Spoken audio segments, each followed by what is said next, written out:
Bismillahirrahmanirrahim. Assalamualaikum warahmatullahi wabarakatuh. Saya Hayuna dengan MPM 20431015, mahasiswi dari Prodi Pendidikan Biologi STKIP Latansa Masyir. Tujuan pembuatan video ini untuk memenuhi persyaratan tugas dari mata kuliah IPA Dasar. Pada kesempatan ini saya akan menjelaskan mengenai wujud zat dan perubahannya. Mari kita simak videonya sampai dengan selesai. Baiklah, yang pertama saya akan membahas mengenai definisi zat. Kita sering mendengar kata zat. Apa sih zat itu? Zat merupakan materi yang mempunyai sifat-sifat tertentu. Jadi, materi yang mempunyai sifat-sifat tertentu itu disebut dengan zat. Zat itu terbagi menjadi dua, yaitu ada zat murni dan ada zat campuran. Zat murni adalah materi yang hanya tersusun dari suatu jenis zat. Biasanya kita menyebut istilah zat murni atau dengan sebutan zat saja. Sedangkan zat campuran merupakan materi yang tersusun dari dua atau lebih zat. Nah, contoh dari zat murni adalah paku besi. Paku besi merupakan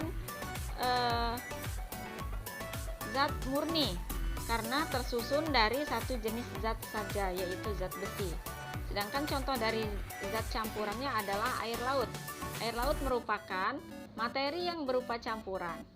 Air laut tersusun dari berbagai jenis zat, yaitu ada air, garam, dan zat-zat lainnya. Nah, sekarang kita ke wujud zat. Wujud zat ada 3 macam, yaitu ada padat, cair, dan gas. Nah, masing-masing zat tersebut memiliki sifat yang berbeda. Apa sih perbedaannya? Perbedaannya adalah sebagai berikut ya. Pada zat padat mempunyai bentuk dan volume tertentu, sedangkan pada zat cair mempunyai volume tertentu tetapi tidak mempunyai bentuk yang tetap. Nah, maksudnya apa? Zat cair itu bergantung pada media yang digunakan. Nah, yang selanjutnya ada zat gas. Zat gas tidak mempunyai volume dan juga tidak mempunyai bentuk tertentu. Nah, perbedaan yang kedua, jarak antar partikel zat padat sangat rapat.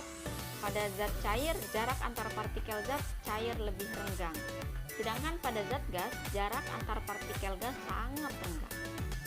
Perbedaan yang ketiga, partikel-partikel zat padat tidak dapat bergerak bebas. Sedangkan partikel-partikel pada zat cair dapat bergerak bebas namun terbatas. Nah, pada partikel-partikel gas dapat bergerak sangat bebas. Oke, sekarang kita membahas bagian C, yaitu sifat-sifat zat. Sifat-sifat zat dapat dibedakan menjadi dua, yaitu ada sifat ekstensif dan ada juga sifat intensif. Nah, sifat ekstensif merupakan sifat zat yang bergantung pada jumlah atau ukuran zat. Nah, sifat ekstensif itu terdiri atas dua, yaitu ada volume, ada juga massa. Volume, semakin besar ukuran suatu zat, semakin besar pula volume zat tersebut. Sedangkan massa, semakin banyak jumlah suatu zat, maka semakin besar pula massa zat tersebut. Sedangkan yang kedua, sifat intensif. Sifat intensif ini dibedakan menjadi dua jenis, yaitu ada sifat fisis dan juga sifat kimia. Nah, sifat fisis merupakan sifat yang berhubungan dengan perubahan fisis zat itu. Sifat fisis itu dapat digunakan untuk menjelaskan penampilan sebuah benda. Nah, sifat-sifat yang tergolong sifat fisis diantaranya seperti warna, bau, rasa, kerapatan, titik didih, titik lebur, titik beku, daya hantar, kemagnetan, kelarutan, dan kekerasan. Nah, warna ini berhubungan dengan panjang gelombang yang dipantulkan oleh permukaan zat. Sedangkan bau berhubungan dengan gas atau uap yang dikeluarkan oleh suatu zat. Sedangkan rasa berhubungan dengan komposisi zat dalam zat. Lalu kerapatan banyaknya massa persatuan volume dinyatakan dalam gram atau mili. Yang selanjutnya ada titik didih. Suhu terendah suatu zat cair ketika mulai mendidih, sedangkan titik lebur berhubungan dengan suhu terendah suatu zat padat ketika mulai melebur. Dan ada juga titik beku itu berhubungan dengan suhu terendah suatu zat cair ketika mulai membeku. Ada juga daya hantar. Daya hantar ini berhubungan dengan kemampuan suatu zat untuk menghantarkan panas atau arus listrik. Lalu kemagnetan. Kemagnetan berhubungan dengan kemampuan suatu zat, biasanya logam, untuk dipengaruhi oleh suatu medan magnet. Ada juga kelarutan. Kelarutan ini berhubungan dengan kemampuan suatu zat untuk melarutkan dalam suatu pelarut. Ada juga kekerasan. Kekerasan berhubungan dengan keras lunaknya suatu zat. Nah, yang P ada sifat kimia. Sifat kimia merupakan sifat yang menunjukkan kemampuan suatu zat untuk melakukan reaksi kimia atau sifat yang menyatakan interaksi antar zat. Sifat-sifat yang tergolong sifat kimia seperti mudah atau tidaknya suatu zat terbakar. Contohnya seperti alkohol yang mudah terbakar. Yang kedua seperti kestabilan, mudah tidaknya suatu zat terurai oleh pengaruh panas. Contohnya air adalah contoh zat yang cukup stabil. Air dapat berubah menjadi oksigen, gas oksigen, dan gas hidrogen pada suhu 2000 derajat Celcius. Yang selanjutnya ada kereaktifan. Mudah tidaknya suatu zat untuk bereaksi dengan zat lain. Contohnya zat asam dapat bereaksi dengan zat basa menghasilkan garam. Dan yang terakhir perkaratan. Mudah tidaknya suatu zat membentuk karat. Contohnya seperti besi mudah berkarat pada tempat yang lembab. Selanjutnya bagian D mengenai perubahan zat. Nah, perubahan zat ini terbagi menjadi dua, yaitu ada perubahan fisis dan juga ada perubahan kimia. Nah, perubahan fisis ini adalah perubahan suatu zat yang tidak menghasilkan zat jenis baru. Nah, ciri-ciri perubahan fisis seperti yang pertama tidak terbentuk zat jenis baru. Yang kedua, zat yang mengalami perubahan dapat kembali ke bentuk semula. Dan yang ketiga, perubahan yang terjadi hanya diikuti perubahan fisis saja.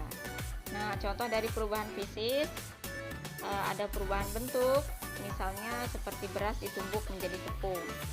Lalu ada juga perubahan wujud zat. Ketika suatu zat dipanaskan, kemungkinan akan mengalami kenaikan suhu atau perubahan wujud atau juga pemuaian. Sedangkan perubahan kimia merupakan perubahan suatu zat yang menghasilkan zat jenis baru. Perubahan kimia adalah perubahan yang bersifat kekal. Nah, ciri-ciri perubahan kimia seperti terbentuknya zat jenis baru. Terus yang kedua, zat yang berubah tidak dapat kembali ke bentuk semula. Nah, proses-proses perubahan kimia diantaranya sebagai berikut, seperti pembakaran. Kertas dibakar menjadi abu, itu tidak akan bisa abu tersebut kembali menjadi kertas. Lalu yang kedua, pembusukan. Pembusukan bahan makanan menjadi busuk, tidak akan kembali ke asalnya. Lalu yang ketiga, perkaratan atau korosi. Bermacam-macam logam mengalami perkaratan. Nah, dalam perubahan kimia atau reaksi kimia biasanya disertai dengan ciri-ciri. Ciri-ciri yang pertama biasanya terjadi perubahan warna. Yang kedua, terjadinya perubahan suhu. Yang ketiga, timbul gas. Dan yang keempat, terbentuknya endapan. Oke, sekarang kita membahas pembahasan yang terakhir, yaitu perubahan wujud zat. Nah, perubahan wujud zat ini terbagi menjadi 6, ada mengkristal, menguap, mengembun, menyublim, membeku, dan melebur. Nah, mengkristal artinya perubahan wujud gas menjadi padat, contohnya pada pembentukan jelaga pada cerobong asap. Lalu yang kedua ada menguap. Menguap adalah perubahan wujud benda cair menjadi gas. Nah, perubahan wujud benda menguap ini dipengaruhi oleh panas. Nah, selanjutnya ada mengembun. Mengembun adalah peristiwa perubahan zat gas menjadi cair. Nah, dalam hal ini melepaskan energi panas.